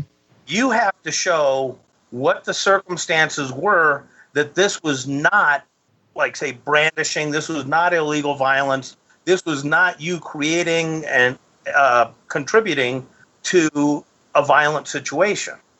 You now have to prove it. And that's something that is not taught in so many self-defense programs. There are plenty of trainers out there that have no idea what an affirmative defense means. Yes, you're aware. And by the way, just to soothe any spitting lawyers right now, yes, you have. It's okay, Marty isn't listening. Yet. But no, the thing is, I've had attorneys look at me and go, "What?" It's like, no, you don't understand. These are lay people. These are people who need to understand it in terms that they can grasp. You are admitting to the commission of elements of a crime, and the production of evidence is on your team, right? Those are the things. But easier to understand of you're confessing to a crime and you have to produce evidence. Are there some states, and maybe just say it's not that interesting a question, where if you can demonstrate during pre-trial that, yeah, it really was self-defense, that's sufficient? I mean, that itself is the entire defense? I guess that would depend on the district attorney and how big an axe to grind that they actually have. And I would also answer that it depends on how well you make a statement to the police that they're going to look at this and say, or the prosecutor is going to look at that and say there's not enough evidence to arrest. Look at George Zimmerman and Trayvon Martin. Okay. Why wasn't he arrested that night? I assume they didn't think they had a case? They didn't have enough evidence to win a case. There you go. Marked difference. And the thing was, they said, keep on investigating, right? And as they kept on investigating, it kept on, this is why there was no arrest. And people were going, wait, he murdered this poor kid. He needs, and that's where it went political. But the fact is, when they finally did arrest, and that was a political arrest, they really had no more evidence than they did before. Right. To say that this was a crime versus self-defense. If I could, we are coming up fast on the end of the break. Could I have you both hang on for one more segment? Sure. I can hang on. All right. We are going to step aside to break, folks. We're going to have one more segment with Jenna and Mark when we get back right after this. This portion of the Polite Society podcast is brought to you by Concealment Solutions. Jason Christensen makes the most comfortable inside the waistband holster on the market, bar none, the Black Mamba. Some of the other products offered are the Sidewinder outside the waistband holster and Python gun belts. Every product that Concealment Solutions makes has unsurpassed craftsmanship that shows in the fit and finish of the product. Visit concealmentsolutions.com to view all of the products available, and you can get 10% off your order when you enter the promo code POLITICS in the promo code box at checkout. That's concealmentsolutions.com. Hey, and welcome back to our second interview with Jenna Meek and Mark McYoung, or as we discussed on the hiatus for when we were on break, Mark McYoung and Jenna Meek. We're talking about their most recent book, and Jenna, I'm gonna go ahead and go to you to start with. But one of the things discussed in the book, and I believe is a tragedy waiting to happen, is somebody that goes, buys a gun, decides they want to carry it, and goes and gets whatever the minimum level of training is for the state that they live in, and they think, boy, now I've got that done. I'm done with training. I'm good to go. Yeah, it's kind of a hot button issue because when are you ever really done with training? I have hundreds of hours of professional training. This is my job in my life. I'm never done. But I think, that the mandated training does us a disservice because who's to say what's enough, right? I mean, not to get political, but I think the individual should be able to understand what they need and be able to go get that. It's to me, it's like a magic talisman. Mark talks about talisman thinking of, I have a gun, therefore I'm safe, which couldn't be any further from the truth, right? The gun itself doesn't make me safe. It's the knowledge that I have to put behind having a gun that makes me safe, understanding violence, knowing how it unfolds and what it looks like, and getting the heck out of there at any chance I get. My goal is not to win a gunfight. My goal is to not be in a gunfight at all. And that's a goal for my students, too. I'm not training people to get in gunfights.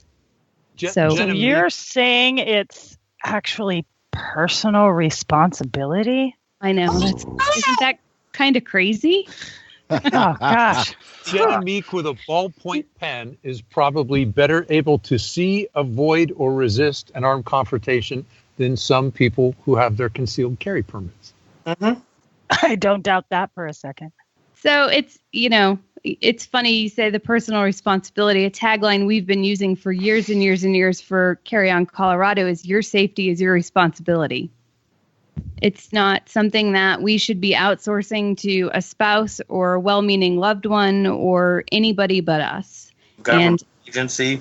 I would hope that people can take that seriously enough to get any amount of training that they need to be able to take care of that for themselves. Can I throw in something on that? Relevant training. Thank you. And that was my concern is the quantity of training is what we've discussed so far, how much, but the quality of it, especially when you get into specifically certified instructors, who's monitoring and deciding on the quality of the training people need to receive? Well, and that's funny because we addressed that issue as there is a very big thing of, I'm not just a martial arts guy. But when you look at it from the standpoint is, what is relevant to your lifestyle? Okay. Are you likely to find yourself in a low light shooting situation? Right. Well, if you're a cop, if you're military, if you're all these other things, there's a high probability. If you're not, what's the matter with having a safe room where you can sit, dial 911 and hunker down behind some furniture? You don't have to go out, doing low light training. Similar thing is, I'm really glad that this was the fighting style of the ancient Pharaoh's bodyguards in ancient Egypt. But, that really doesn't have much to do with your lifestyle. Oh, look, you learned an Israeli commando fighting system. Good on you. We have use of force laws here. And a combative technique or, sticking a knife. This is the other one. Filipino martial arts. Yes, the weed whacker of death. A knife is a lethal force instrument, right? And you go Cuisinart on somebody right according to your training, and you're going to the prison showers, right? So again, how relevant is the training that you're getting to your lifestyle, to the kind of situations that you're likely to find yourself in? In bringing it back around, we talk about choosing an instructor and what makes an instructor credible in the book, and we give people tips on how to wade through those waters. Yeah. Okay. Now you're getting into informed choice too. This is almost too much. I know. Talk again. Man, Right. You should have seen the adrenaline dump I had the other day after the paperback went live. I'm still recovering. But yeah. Personal responsibility and informed choice are really core themes to what all of us in self-defense training are trying to get across to people. The fact that you guys are really highlighting and detailing those things is so refreshing. We're banging the drum. And realistically, I knew a lot of people who were killed in my past. I knew a lot of people who went down for various and sundry crimes. I've also known a lot of good people who acted in self-defense and got chewed up and spit out by the system. I do expert witness work in court right now. And by the way, blame Marty. He got me started on this. Somebody asked about somebody who knew about knives, and he pointed them to me, and it's all downhill since then. But, one of the things, I'm writing a PDF on multiple attackers right now. And it sounds stupid, but have you ever considered the fact that you will have to explain why or how you knew that getting jumped by multiple people is dangerous? Right. Can you articulate as the saying? Where did you get this knowledge from? Right. Which is why documented training is so important. We talk about that too. Right. And that was Jenna's. She did her own little rant on that one, and I just kind of sat back and twiddled my thumbs. But, when you talk about this, it really is bizarre because people assume that the people will understand the danger. And that is not a safe assumption because we have lawyers involved in this. Well, all of the criteria for disparity of force is not exactly common knowledge. He's a whole lot bigger than I am. There's a whole lot more of them than I am. That is just, we know it, but can you articulate it? For example, one of the things that I do when I'm testifying and doing reports is when I'm dealing with multiple attackers, I take their combined weight and say, look, this guy is 150 pounds. Their combined weight was 575 pounds. Oh, by the way, he's got 2 arms. They have 8. Right? And I mean, it sounds ridiculous to have to go to that extent of explaining. But when you got a predatory prosecutor, right, who doesn't care what happens, he cares about getting the decision, right? They are going to tear you apart in any way, shape, or form, right? Mm-hmm. And I mean, Paul, you had that little incident about who got to the phone first? Yes, sir. Hey, don't call me sorry, I work for a living. But the thing is, I mean, trying to explain that, that this guy's lying about what happened, and totally, let me guess, he became Little Bo Peep, didn't he?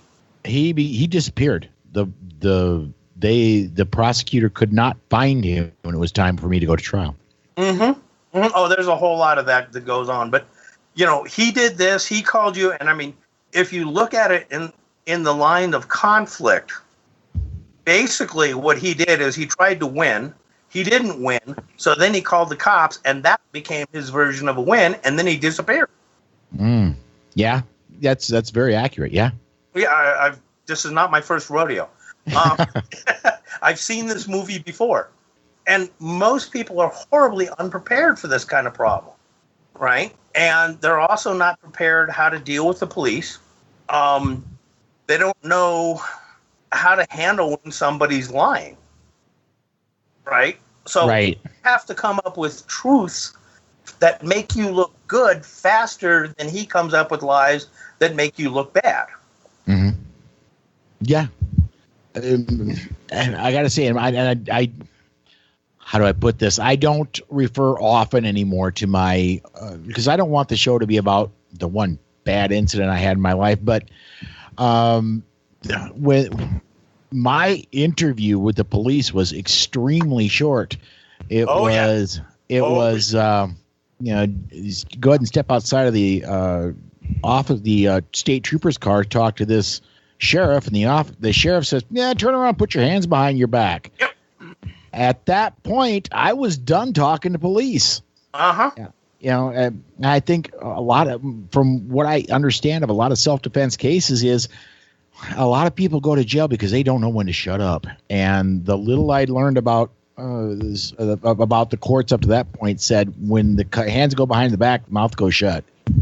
It's a little more complicated than that. We talk about it in the, one of the problems that we talk about is soundbite self-defense. Right. And that is any self-defense advice that can be summed up in a cliche is bad. There's a time and place for it, or talking to the cops. There's a time and place when it's to shut up, lawyer up. And there's a time and place to look at the officer and say, I will cooperate, I will make a statement, but we both know how serious this is, so I prefer to have my attorney present. Sounds very familiar, Mark. Oh, yeah, I've heard that a lot of times. Yeah. Yeah, I know that. I like Rory's summation of it. Once you tell them what they need to know to do their job and help you, that's sufficient. Mm-hmm. Yeah, I'll also take it one step further, and getting the fact that you're the victim into that should be first. It's first. Mm-hmm. Yeah. And the easiest way to do that is win the darn race to the phone. Yes, no, maybe sometimes. I worked a case here that I saw this guy. Fortunately, he had the GoPro on his helmet. He was a motorcycle rider. He did exactly what he did. He did a race to the phone. Basically, the cops asked him 2 questions and arrested him. Right? Now, the question is, does he go to the police. And as I say, the higher the use of force, the more you need the your lawyer present. Mm-hmm. Okay. I was involved in an incident where it went from me looking down the barrel of a cop's gun to 10 minutes of me walking away with a smile on my face, that if you go always shut up and lawyer up, that's going to cost you a lot of money. Yeah. So you're leaving a lot on the table when you shut up when there are things they still need to know. Correct. And I mean, there's a time and place that you do need to know how to talk to the cops. You need to know, because as I tell people, police are safety officers.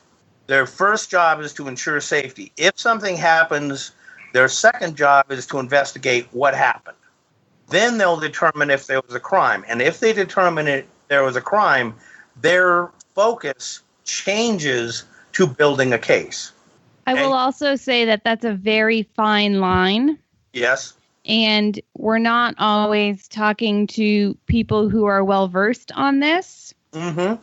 So erring on the side of winning the race is probably better for the layman.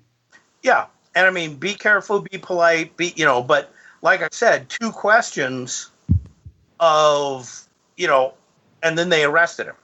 Right. And the decision to arrest him did not come from the person doing the interview. And that's a big issue. It's way more complicated. And I mean, in the book, all we do is give people a nice little short introduction to it. Right. Right. And that's the thing of the idea of this book was these are things you need to look into. Here are the pitfalls and traps. Go investigate them. Yeah. Lest you find them out the hard way. These are the subjects you want to find a trainer that spends time instructing you on. That's a big part of it, yes. And if not, go out and do research on your own. Again, with that personal responsibility. I know. Well, folks, we've pretty much come up on the end of the segment again. But before we go, the book, again, What You Don't Know Can Kill You, How Most Self-Defense Training Will Put You into the Prison or the Ground. How can people find your book? Is it out on Amazon? And I know it's out on Amazon. I've seen you guys posting about it. But I got to ask, and I'm going to put you on the spot, when does it come out on audiobook? Audiobook. We have our people working on that behind the scenes as we speak. Our people are working on it. Just one person. Yes. But yes, it is on Amazon. If you like it, leave a review. If you don't like it, send me an email and tell me why you didn't like it, but don't leave me a bad review. Yeah. Well, and I mean, again, that is Amazon. You can get it in paper or ebook. Jenna is handling the distribution for gun shops and such. But yeah, Amazon is usually easier and better to get it. Very cool. Well, we do need to step aside to break. I want to thank both of you for joining us tonight. Well, thank you for having us. Thank you. All right. When we come back, folks, we got our DGU segment, and we'll get to that right after this. Firearm Safety Institute is one of Northwest Illinois' premier firearm training companies. They provide superior firearm training to all levels of shooters. Gary Doherty has been a trainer and concealed weapons permit holder for many years. While living in Nevada, he carried legally and has the experience to train you to do the same. Firearms Safety Institute offers a wide range of courses designed to meet the personal needs of both seasoned shooters and those that are new to the world of firearms. If you are looking to apply for the Illinois Concealed Carry License, Firearms Safety Institute can provide you with the professional training that meets the state's requirements. Gary accommodates classes of all sizes and can provide individualized instruction if that is your personal preference. He's happy to work with you and your friends to arrange private classes and will come to your location and work around your schedule. If you would like to get your Illinois CCW or increase your firearm knowledge or skills, go to firearmsafetyinstitute.com to start the conversation. Mention the Polite Society podcast and receive a 10% discount on your training. Remember, that's firearmsafetyinstitute.com. Get your Illinois CCW today. Welcome to the Defensive Gun Use segment of the Polite Society podcast. These discussions are not legal advice. We told you before. Now, some of us are trainers, but this isn't formal training, and you need to go get some. The Defensive Gun Use segment is intended as information. Did I say it's not training? As always, the opinions are the opinions of the hosts and only their own opinions and not the opinions of any sponsors or other affiliations. Although they should be. Exact. I wish I'd said that. Around 8:40 p.m. on a Saturday night, paramedics were driving by No Name Market, and I went and looked it up. Yep, that's what it's called. They say they found a 26-year-old man lying on the sidewalk. He'd been shot 3 times, and he had recently entered a local store with a large knife. He walked up behind one of the 2 female customers that were in the store at the time, put his arm around her neck, and held the knife to her throat. Before he demanded any money or even got to make any threats, the store clerk pulled his gun. The hostage sucked up her knees, fell to the ground, and then the clerk shot the armed suspect 3 times. The man dropped the knife, ran out of the store with the clerk in pursuit, ordered him to the ground before running back inside to check on the customers he just left there. The criminal's injuries were not life-threatening. The clerk's gun and license to carry were confiscated while the investigation is ongoing. The other man was charged with 3 assault-related charges. Anyone have comments? Well, good on the clerk, I guess. That was quick action. He obviously either had the gun under the counter or on his body, more likely. 3 shots on target stopped the threat. And he knew when to take the shots. He waited until he had a clear target when the victim tucked tail and turtled, Fainted. Yeah, exactly. So was this Western Mass, or is it close to Boston? Because that would Central. Central, okay, because then he'll have a better chance of getting his gun back without a battle after he's cleared. What it does speak to me about presence of mind, because the clerk, if you wait to see your opening, hi, the lady falls, then you go for your gun. No. You have to have started that decision loop before that happens. So I hope the firearm was on him. Here's a great reason why you should carry. You're in this situation. The poor woman falls to the floor. Now you're going to go get the gun. Now you're going to present it. Do you have that much time? Given the reactionary gap, this guy could have grabbed the victim again. He could have turned and run. Look, you need to know how much time it takes for you to react. And when you see that amount of time, when you see your opening, you need to fill it. Anyone else have a comment? Well, I have to give props to the woman for knowing how to react. Yes. She may have just fainted, but resting your entire weight on the bad guy's arm that he had around your neck it's a scary thing to do, but because it's not natural. But her just buckling her knees and dropping like that gave the opening perfect for the clerk. I mean, I got to give her props, whether it was intentional or not. That was a perfect reaction in her part in the scenario. Hey, you know what else? Any of us who go out, you're with your wife, you're with your teenage or older children. Wouldn't that be great if you had a plan about what you would do if a stranger grabs you on the street? I bet everybody on this show already has a plan, right, Rob? Yeah, but what are okay for our listeners? Maybe you're in a situation where your quote significant other quote isn't carrying. Honey, what should I do if someone grabs me? Here's a great example. Suck up your knees, and the guy is standing there with this ugly look on his face going, well, that didn't work out the way you planned. Yeah. Once again, I'll say it, I'll shout it from the rooftops. These DGUs are wonderful because each scenario is a little bit different, and it gives us the opportunity to think about how we would handle them. And, like I said, Sherry and I have talked about it, but talk about it with your loved ones and make sure they know how to handle it if this is what goes down. Absolutely right, Rob. All right, Tracy, I think you got our next story. Our next story comes to us out of Ackerman, Mississippi. On a recent afternoon, a mother had left to go to work, taking her daughter with her. It was at this time that her troubled brother-in-law decided to carry through on threats previously made against the family. The brother-in-law was armed with a hatchet when he attempted to break into his brother's home. Unfortunately for him, his 16-year-old nephew was at home and was armed with a .270 caliber rifle. When the man made a sudden and aggressive move toward the young man, he fired a single shot, striking his uncle in the chest. When the police arrived, they found the man on the porch, unresponsive, and later he died. The family has videos of the uncle walking around their yard with 2 machetes, threatening the father and the entire family. The boy was traumatized and has not been charged. I'm going to jump in first on this one. I want to give kudos to the 16-year-old young man.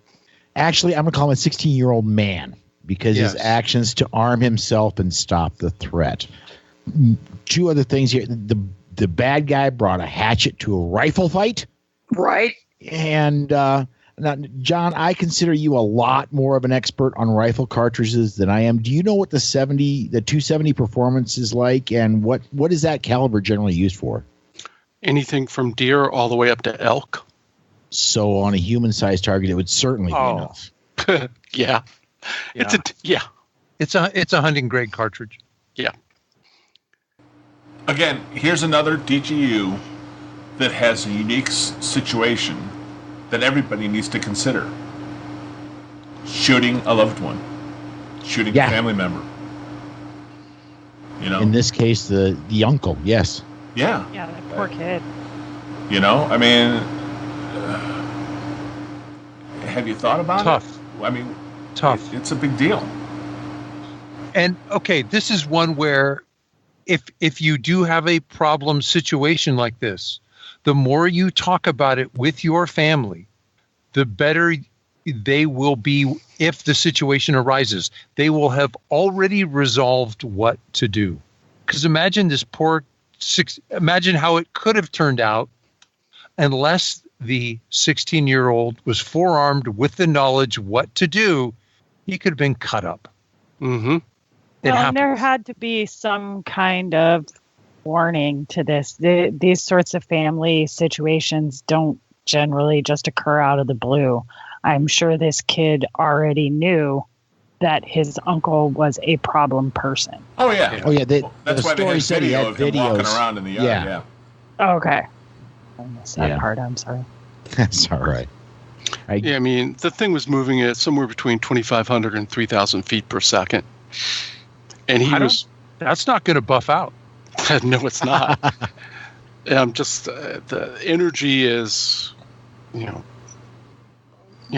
trying to find that right now, but it'll kill a moose or an elk. Yeah, I mean, that, a person doesn't have a chance. Yeah. And a high school teacher would often wonder what would happen if she came face to face with an intruder. It is a common practice to visualize your reaction to various self-defense scenarios. On a recent Saturday, her wonderings became real. Her husband wasn't expected home for another hour when she heard noises in the backyard. The family dog was also acting strangely. She thought the sound she was hearing was her husband coming home, but when she looked out a window and spotted a man breaking into her car, she confronted the man and called 911. The man refused to leave, so she told the dispatcher that she was going to get a gun. They tried to dissuade her from doing that, but she persisted. As soon as she stepped out on the porch with her gun, the intruder decided that it was probably best not to be there anymore. When she looked in her car, she discovered that the man had dropped crystal meth in her passenger seat. The would-be thief is still being sought. Guys, girls. Dogs are good early warning systems. In the class that I just took, they highlighted the fact that if you're involved in a violent conflict with somebody, the odds are up at 80% that the person's intoxicated, probably an addict and or alcoholic, and that they're probably mentally ill. So you're dealing with a crazy druggie. And certainly true in this case. Yeah. And what was I going to... I forgot what I was going to say about it. Mental health issues. Yeah. Can I jump in real quick? And the one thing that stuck out to me here is the 911 dispatcher said, "No, don't go get your gun." That's what I Don't was going go to say. get Yeah, your gun. exactly, Paul. Wow. I am so glad she did not listen to the dispatcher. The police, if they're on the way, absolutely fantastic. As soon as they show up, I'm going to make myself not a threat. I will drop the gun right now. But until they're there, there's exactly one person that can save my life. And that's me. I think I'm going to take a different approach to this. She was inside her house and she looked out the window and saw the guy breaking into her car. She confronted the man and called 911. This is why I have car insurance. I don't think that I am going to go get my gun and stand on my front porch or do anything like that to try and dissuade somebody. I may yell at them, but you want my vehicle? Take it. I live in Austin, Texas, liberal capital of Texas. They're going to crucify you. I'm not going to risk it over my vehicle. Right. Yeah, I'm going to agree that she should not have stepped out of the porch. I agree with that. I am not going to close distance on a bad guy. Yep. Generally speaking, yes. Right. I'm only going to disagree with you because I was in a similar situation. This was prior to my Meg 40 trainings. I had a horrible crashing noise in my house. And I put my robe on, took a gun and flashlight, and went and cleared my own house. The instinct is to protect your stuff. And with no training, that's what people are going to do. And a lot of people don't get training. We talked about that in the interview. Paul even mentioned it. People take their concealed carry class and they think they're done. And I'll tell you what, they take their 16-hour Illinois concealed carry class and they think they're done. And I say, you're not done, you're not done 100 times in that class. And some of them still think they're done. And I try and cover, I try to squeeze in nuggets of Meg 40 in that 16 hours, but what I'm required to teach already takes up the full 16 hours. So I appreciate that you're 100% right, Tracy.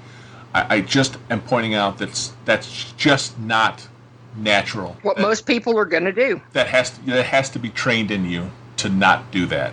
And like you said, now that I've been through proper training, I wouldn't do it. I have a key to the house on a glow stick. I can throw it out the window and tell the police where it is, so they don't even have to break in my door to get in the house. I have everything I need now in place to let my tax money go to use the one time in my life when I might actually need it. I'm okay with that. One thought just occurred to me. The guy's breaking into the car. Now, I have my wife has a fairly new Toyota Camry, and it's got a key fob with a panic alarm on it. I have a somewhat older pickup truck that has a key fob with a panic alarm on it. The pickup truck is a 2003 model. I've got a brand new, well, it's not mine, but I'm going to be driving a brand new 2018 model Volvo that's got a key fob with a panic alarm on it. I'm wondering if, unless the car's like more than 15 years old, grab your key fob, hit the panic alarm. Somebody's breaking into your car. Yeah, and I like it. And that may or may not slow down the bad guy. Well, may or may not, but it's going to draw attention. Don't expect them to react the way you would react if you heard a car alarm going off while you were near it. On the other hand, having thought about it ahead of time saves you a half minute of, oh, wow, what do I do? Hey, right. Hit the button, partner. Think about it now. Right. And I'm sorry, Rob. No. You got it. Take off. And I'm just going to throw this in there because I'm heavy into the Edgar County Watchdogs now. They in the past 5 years since they've been doing this, over 300 politicians and executives, county executives have resigned or have been indicted for the work they did. And one of the stories that sticks out in my head is because we've had so many stories that we've talked about with horrible 911 dispatchers. Is got a FOIA request for a county's 911 operators, and they had been operating for 6 years, and none of them had been certified as 911 operators. Whoa! I was a 911 operator in Illinois. The highway cellular 911 is star 999, and I wasn't certified when I did it. I didn't even know I was supposed to be. So, 90% of the time, they are not cops and cannot direct you to do things. They're just people answering the phone. So beware of that also. We are way long on this segment. We've got one more to go through. John, you got that one. I do. A 32-year-old man and woman were attempting to break into a home on the east side of Gary, Indiana. The homeowner heard banging at his door at 1 a.m.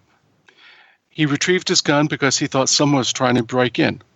I wonder why. When the door broke open, the 29-year-old homeowner fired once.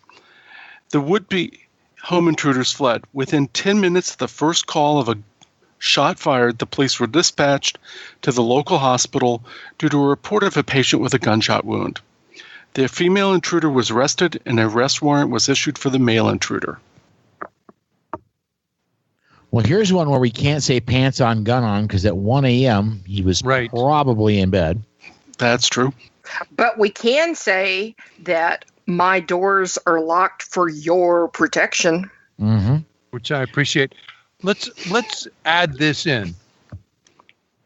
Please, if you're storing a flashlight so you can get to it to protect yourself or your family, please put a flashlight next to your firearm. So that you identify a stranger from an intoxicated neighbor, a panicked relative, or a drunk kid. Right, exactly. One thing I'd like to say on this one is I want to give kudos to the guy. He fired once. And we're constantly saying don't fire on a retreating bad guy. This guy obviously didn't. Good on him for that. Right. He also didn't fire through the door either. Right. And he didn't chase him down the street. It was a well done defensive gun use. I can't really find a flaw. Anybody? No. Not from the information we have. No. Yeah. All right, we do post each of our news and DGU articles up at PoliteSocietyPodcast.com. Please take a minute to share them with a friend. Last thing before we go to break, we've got our gun quotes. If a time should ever come when vain and aspiring men shall possess the highest seats in government, our country will stand in need of its experienced patriots to prevent its ruin. That was Samuel Adams. We're going to step aside, and we come back. We've got one last segment to talk about with our blog post segment, and we'll get to that right after this. In 1928, Germany required its citizens to register their firearms, making possible Hitler's 1938 Nazi Weapons Act, disarming all Jews. Now ask yourself, what is the real consequence of registration? All in favor of gun control, raise your right hand.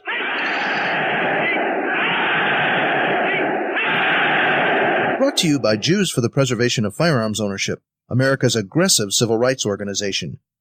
JPFO.org. Hey, and welcome back to the final segment of the Polite Society podcast, powered by the Firearms Policy Coalition. Normally we talk about emails here or threaten you with recipes, but because of the delay in where we record and when they release, this week we haven't had any emails, but last week we had a bunch, so we're giving you a pass this time. Please, though, do send your emails in at onair@politesocietypodcast.com. at that may be where we're having problems. At politicsandguns.com. That may be where we're having our problems. On air at politicsandguns.com to get your emails read on the air. Rob, man, what's been going on at Slowfax? I wrote an article talking about school safety. We'd like to see things as black and white. Unfortunately, when it comes to allowing school staff to carry a firearm on campus, these laws really come in shades of gray. If a state says, oh, you need no training and there are no restrictions, that's pretty clear that the school board can arm their staff. But to exaggerate it, if they said, oh, you need 1,000 hours of training, we wouldn't be surprised that the school board couldn't find enough volunteers that had paid for that training on their own. Well, okay, so the law looks the same. There's a training requirement, but are our schools protected? I answer that question. My articles are up at Clash Daily, at AmmoLand, and at my blog, slowfax.wordpress.com. John, tell us about No Lawyers, Only Guns and Money. We are in a culture war with those who would suppress our God-given right to self-defense. The latest salvo was fired by YouTube, which arbitrarily terminated Brownell's YouTube page this weekend. There was no warning and no notice. Let's face it, Brownell's is about as mainstream and Midwestern as you can get.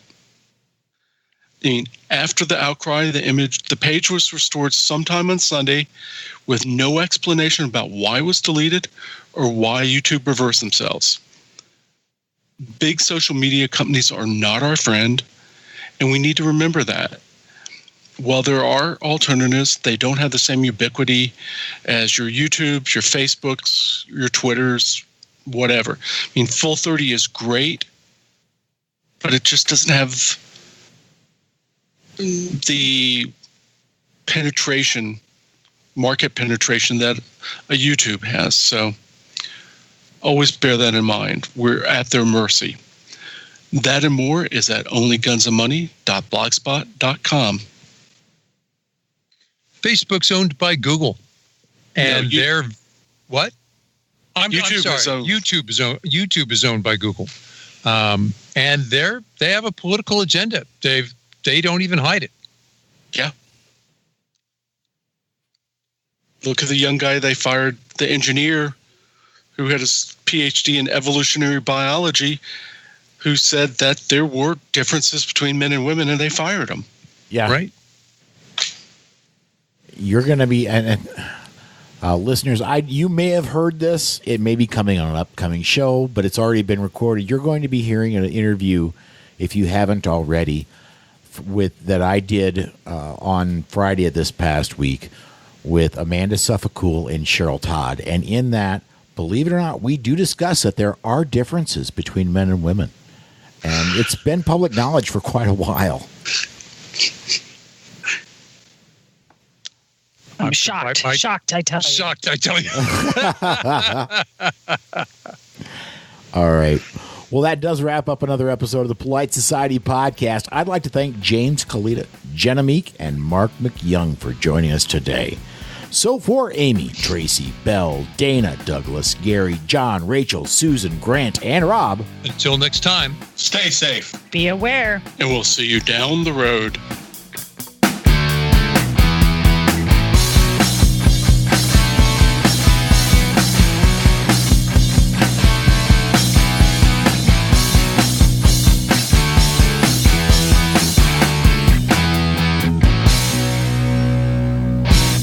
The views and opinions on the show you just heard are those of the host and the guest and are not necessarily the views of any sponsors or other affiliations.